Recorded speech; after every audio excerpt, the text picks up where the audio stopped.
میں کچھ دن پہلے ایک جگہ تعزیت، اور ڈرتا ڈرتا گیا تعزیت کرنے. پرانے جاننے والے تھے، دوستوں کا رشتہ تھا، تو میں ایک ہی بیٹا تھا، تو وہ مجھے پتا چلا کہ ٹرین ایکسیڈنٹ میں انتقال کر گیا. تو میں ڈرتے ڈرتے گیا کیونکہ معاملہ مشکوک تھا. اور جب میں تعزیت کے لیے اندر پہنچا تو ہمارے جو انکل تھے، جن کا میرے دوست تھے، وہ ان کے کچھ عزیز کہنے لگا کہ حضرت جی آپ کے ساتھ والے باہر جا سکتے ہیں؟ تو میں نے کہا چلے جاتے ہیں. میں دوستوں کو گاڑی میں بھیج دیا، اور جب میں نے اس سے بات چیت کی، کہنے لگا میرا بیٹا ایکسیڈنٹ تو میں نے بنایا ہے، وہ تو خودکشی کر کے مرا ہے. شادی کے 11 سال بعد خدا نے ایک بیٹا دیا تھا، اور مجھ سے غلطی یہ ہوئی، میں نے کہا میرے بیٹے کو تکلیف کوئی نہ آئے. اس کے منہ سے جو نکلا میں نے اسے دیا، جو اس نے مانگا میں نے دیا. کہتا ہے جو شخص 16,000 مہینے کا کمائے اور بیٹے کو 40,000 کا موبائل خرید کے دے، کہتا ہے میں نے ہر سہولت اسے دی.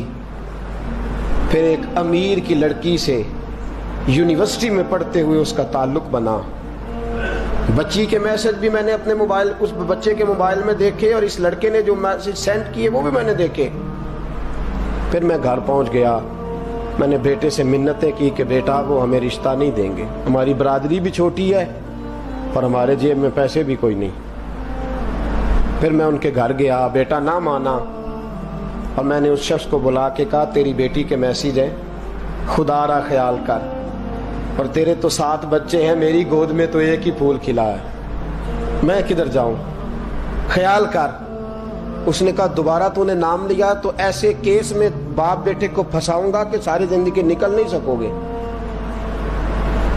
نے کہا میں نے بیٹے سے کہا کہ بیٹا میں نے پگڑی تک رکھی ہے پر مجھے رشتہ نہیں ملا، تو باز آ جا. کہنے لگا 3 راتیں میرا بیٹا سویا نہیں، اور مجھے کہنے لگا حضرت جی وہ 4تھی رات سویا ہے تو دوبارہ اٹھا نہیں. مجھے کہنے لگا مجھے اجازت دو کہ میں اس بیٹی کو بھی قتل کر دوں اور اس کا باپ بھی قتل کر دوں، میرا تو گھر اجڑ گیا نا. وہ کہنے لگا میں کبھی کبھی دوستوں کے پاس جا کے رات گزار لیتا ہوں اور میں اپنے دل کو سکون دے لیتا ہوں، لیکن اس کی ماں اس کے جوتے سینے سے لگائے پھرتی ہے، اس کی اماں اس کے پرانے کپڑے لے کے سینے سے لگائے پھرتی ہے. کہنے لگا حضرت جی کوئی کوشش کرو، کوئی دعا کرو کہ اللہ مہربانیاں کرے. میں کہہ تو نہیں سکا ان سے، لیکن میرے دل میں خیال آیا کہ کس نے کہا تھا کہ بچہ یونیورسٹی میں کو ایجوکیشن میں داخل کراؤ، کس نے کہا تھا کہ اس کے ہاتھ میں آگ کا انگارہ دو. میرے دوست آپ تیز آنچ، تیز آگ جلا کے اس کے قریب مکھن رکھو، اور پھر مکھن سے کہو کہ ڈلنا نہ، پھر مکھن سے کہو کہ پگھلنا نہ. بھئی تیز آگ قریب جلا دی اور تو کہتا ہے پگھلنا، یہ کیسا ممکن ہے؟ ہو سکتا ہے؟ بولیے نا، ہو سکتا ہے؟ لڑکا اور لڑکی کٹھے کالج میں پڑھیں، ایک کمرے میں رہیں، ایک چھت کے نیچے رہیں، ایک دوسرے کو دیکھیں، نام جانیں، فون نمبر پاس ہو، اور پھر کہنا کہ تم عشق کا چکر نہ لڑانا، کیسے ممکن ہے؟ اور بڑے سیانے بندے کہتے ہیں حضرت صاحب اعتماد ہونا چاہیے اولاد پہ. میرے نبی پاک کو اپنی بیویوں پہ اعتماد نہیں؟ عبداللہ ابن مکتوم نابینے سے ابھی آئے ہیں تو حضور نے فرمایا پردہ کر لو. حضور کو اعتماد نہیں؟ مصطفیٰ سے پاک گھر کسی کا ہو سکتا ہے؟ فرمایا پردہ کر لو، نقاب ڈالو.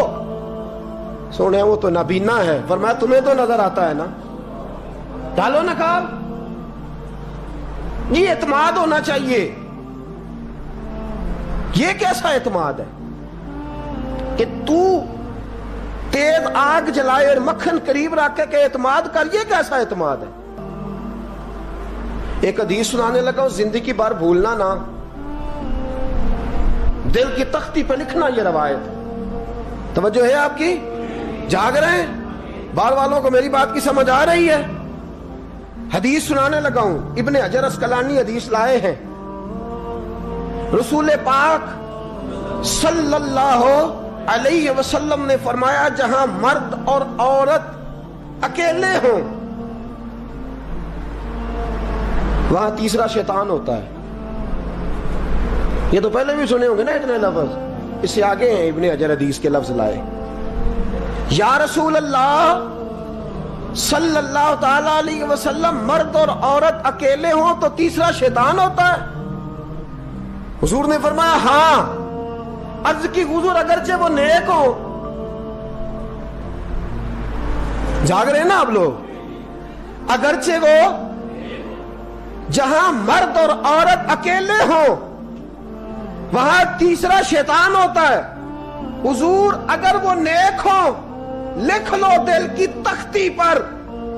میرے رسول نے فرمایا اگر عیسیٰ کی ماں مریم بھی ہو اور زکریا کا بیٹا یحییٰ بھی ہو تو میں ان دونوں کو بھی اکیلا بیٹھنے کی اجازت نہیں دے سکتا. فرمایا عیسیٰ کی ماں مریم جو رہی مسجد میں، پلی مسجد میں، جس کی پاکیزگی کا اعلان قرآن کر رہا ہے، عیسیٰ کی ماں مریم. اور فرمایا یحییٰ صرف نبی نہیں، نبی کے بیٹے بھی ہیں. زکریا بن یحییٰ. فرمایا اگر یہ دونوں بھی ہوں، ایک نبی ہو اور ایک ولی ہو، مریم اور یحییٰ بھی ہو، مریم اور زکریا بھی ہو، فرمایا میں ان کو بھی اکیلے بیٹھنے کی اجازت ہے. تو کس نیکی اور پرہیزگاری کی بات کرتا ہے؟ تو کیسا پیر ہے اس کے پاس تنہائی میں بیٹھ کے بی بی اپنا دکھڑا سنا رہی ہے؟ تو کیسا مفتی ہے؟ اٹھا کے لے جا طریقتیں شریعتیں اور جا کے سنبھال لے اپنے جبہ اور دستار میں. وہ کوئی جبہ اور دستار نہیں، وہ گند ہے. اس لیے کہ جو نبی مریم سلام اللہ علیہا کو نبی کے پاس بیٹھنے کی اجازت نہیں دے رہے، وہ پیر کس بات کی مولی ہے جو بیبیوں کو بغیر پردے کے سامنے بٹھاتا ہے؟ اور تنہا بی بی کہتی ہے میرا دکھ سن لے. کس نے اجازت دی ہے؟ اور پھر کہنا تماشا لگ گیا، سٹنڈ لگ گیا. یہ شریعت بیان کر رہا ہوں، رسول اللہ کا فرمان بیان کر رہا ہوں، اور اس سے آگے ہمیں کسی دلیل کی ضرورت بالکل نہیں ہے. پتہ نہیں باپ کو کہ میرا بیٹا کیا کر رہا ہے. اندھی ہے وہ ماں جس کی بیٹی سارا دن نیٹ پہ بیٹھی رہتی ہے، اس کو خبر نہیں کیا ہو رہا. اور جب آگ گلے تک آتی ہے نا، داڑیاں جب جلنے لگتی ہیں تو ہمیں خیال آتا ہے یہ کیا بن گیا ہے. اور جب ماں کا دوپٹہ کھینچنے لگتا ہے نا سگا بیٹا کہ چل میرا رشتہ مانگ، پھر اس کو پتا چلتا ہے کہ یہ تو معاملہ ہی بڑا خراب کر لیا میں نے. میرے دوست، جوانی زیادہ پیسے کمانے کا نام نہیں. اگر تو قیمتی کپڑے پہنتا ہے تو تو جوان نہیں. تو 50 کلو وزن بائیں ہاتھ سے اٹھا لیتا تو تو جوان نہیں. اگر تو ڈگریوں کا ڈھیر لگایا ہے اور تیرا دراز اور الماری بھر گئے ہیں تو تو جوان نہیں. اور اگر تو نے اپنے خاندان اور معاشرے میں اونچا افسر بن کے نام کما لیا تو جوان نہیں. جوان اس کو کہتے ہیں جس کی جوانی پاکیزہ ہوتی ہے. جوان اس کو کہتے ہیں جس کی نظر جھکی ہوئی ہوتی ہے. جوان اس کو کہتے ہیں جو حیا کا پتلا ہو. جوان اس کو کہتے ہیں جو شرم کا پیکر ہو. جوان اس کو کہتے ہیں جس کی نظر سے معاشرے کی بہو بیٹیاں بچی ہو.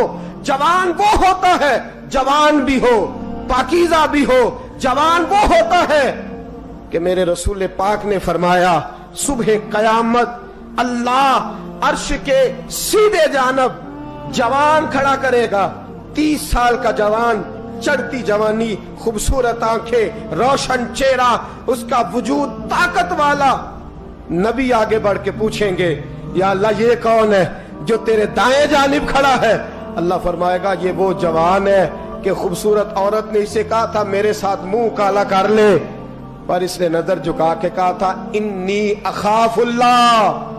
نہ بھائی میں تو اپنے اللہ سے ڈرتا ہوں.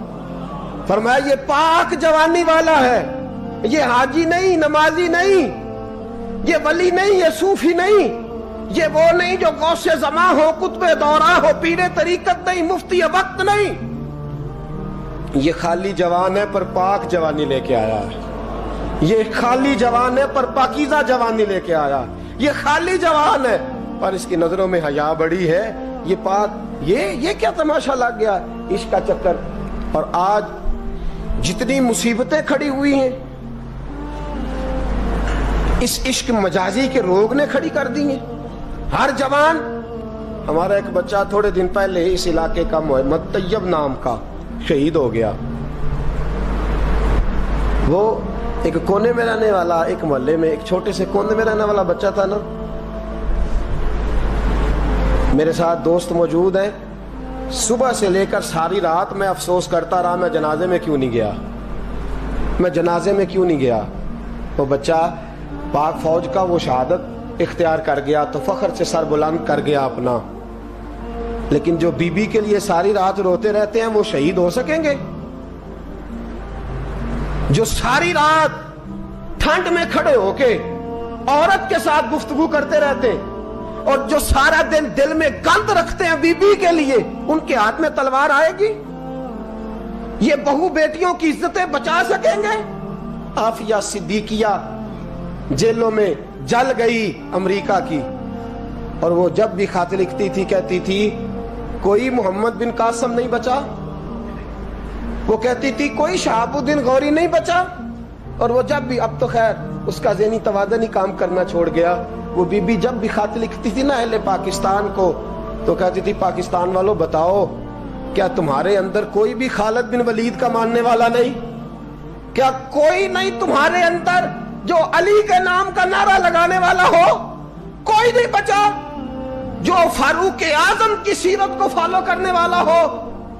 کوئی لاؤ جس کے ہاتھ میں تلوار ہو اور مجھے سمجھ آئے کہ یہ وہ ہے جو حسن اور حسین کا نام لینے والا ہے. کوئی نہیں بچا, اس لیے کہ گندگی دماغ میں, گندگی دل میں, گندگی روح میں تو اس کام کے لیے آیا تھا.